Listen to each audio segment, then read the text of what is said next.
All right, today we're going to do a rack of lambs. What we're going to do is we're going to start off with just the rack of lambs and preparing it. And then after that, we're going to go ahead and do another video for grilling it. So this is your rack of lambs. I got my rack of lambs from Albertsons. But what you want to do is you want to take the plastic off, of course, and go through the process of preparing it. So what I typically do is once I get the plastic off of it, I rinse it off, get all the stuff off of it. And this particular one has a real thick piece of skin on it, a layer of skin on it. So you're gonna have to get your knives and stuff ready for that to take this thick piece off because it really doesn't have any purpose. So you shave as much of it off as you possibly can.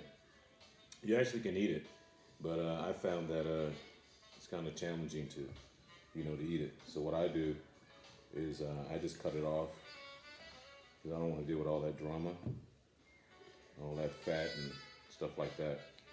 So you get yourself a sharp knife and cut right through it, cut it off.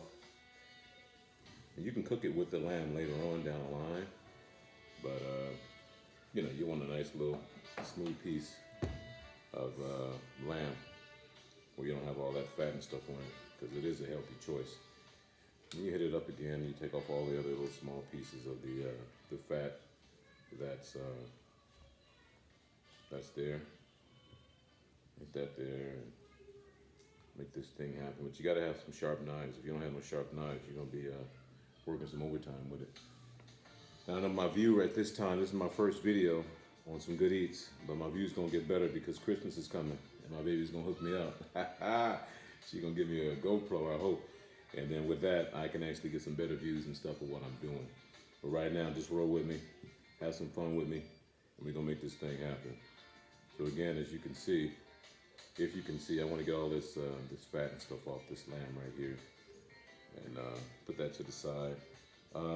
At this time, I don't think I'm gonna actually use it. It's like it looks like, what do you call it, a pork belly. This part does, but I'm gonna show you, maybe I'll show you how to cut that up and actually make some use of it anyway.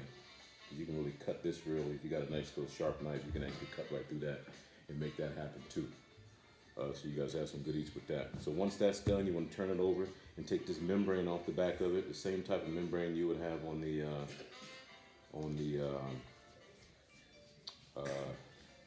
pork ribs. Same type of membrane you have on that. You want to pull that off. Most of the time it's fairly easy to pull off once you get a nice little piece of it. That helps to chew a little bit, so you don't have to, fight too much with the chew.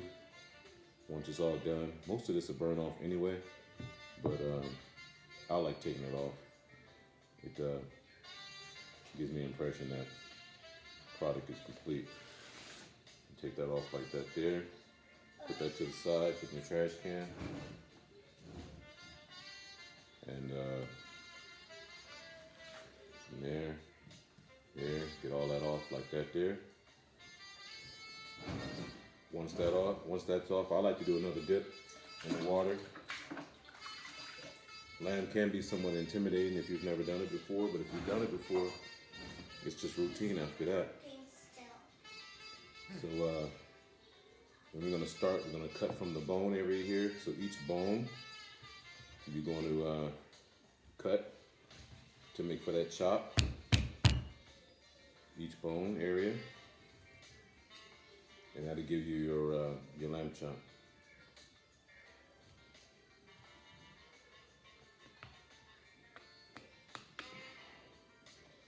Yeah, this one's kind of challenging, but it's all good. We'll just start with the actual bone part. Then we'll come back and hit the rest of it up. Getting this stuff all chopped down. What's up? I'll be with you in a minute, girl, all right? It's still not working. I know I heard you when you told me before. It's just that I'm not dealing with that right now, but I'm gonna go ahead and get you in a minute, okay? So you wanna make your lamb chops. Cut those up the best you can. Trying to go down that center of that bone area there.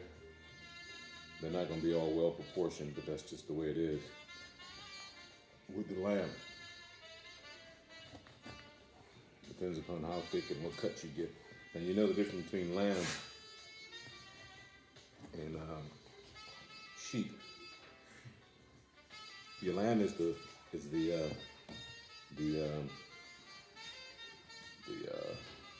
baby, and then the adult lamb or the adult will be the sheep. I don't know too much about eating sheep. I ain't never had it, but I know that lamb is badass.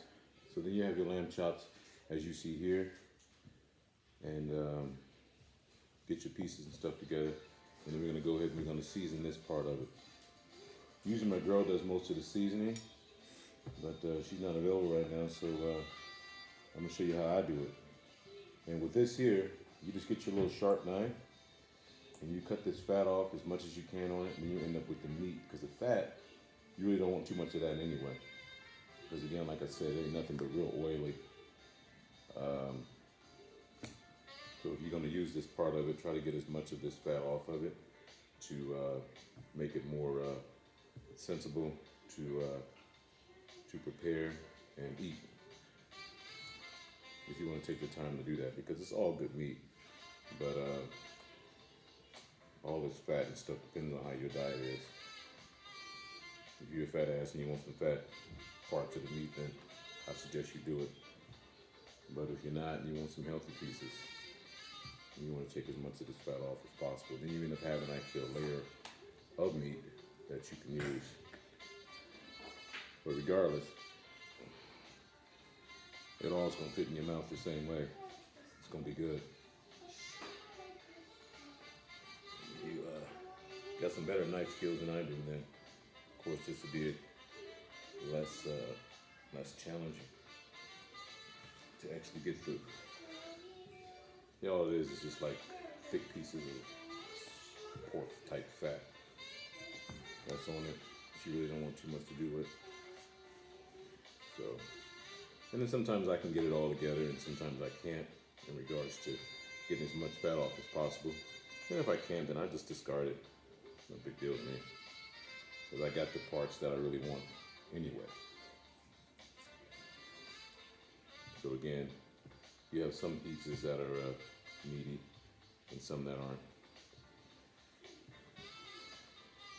And so whatever's the meaty part, I would suggest that you start working with it. And the rest of it is trash. But all this, that's the big fatty part. So then you have these little layers of meat here. Once that's done, then you start seasoning. What I have here is my apple wood that I use. I use my Kirkland's granulated garlic along with some olive oil. This is where you're gonna get most of your salt from, which is the onion salt. And you get your paprika, it's gonna give you that dark flavor and stuff like that. And then once you season that, you let it marinate for a little bit. And then I'm gonna put all that together for you later on. I'm gonna go ahead and finish up with my good Cayman Jacks right here and make that happen. And I'm gonna season this stuff and I'm gonna bring you guys back, because from there, after I season it, I'm gonna go ahead and throw it on the grill. And next time I do it, I'm gonna do a sear. A sear is just as good as the grill, but I like the grill because I like the charcoalness that comes with it. All right, so stay tuned. Hit me back later, and I'll see you guys on the rebound. Yeah?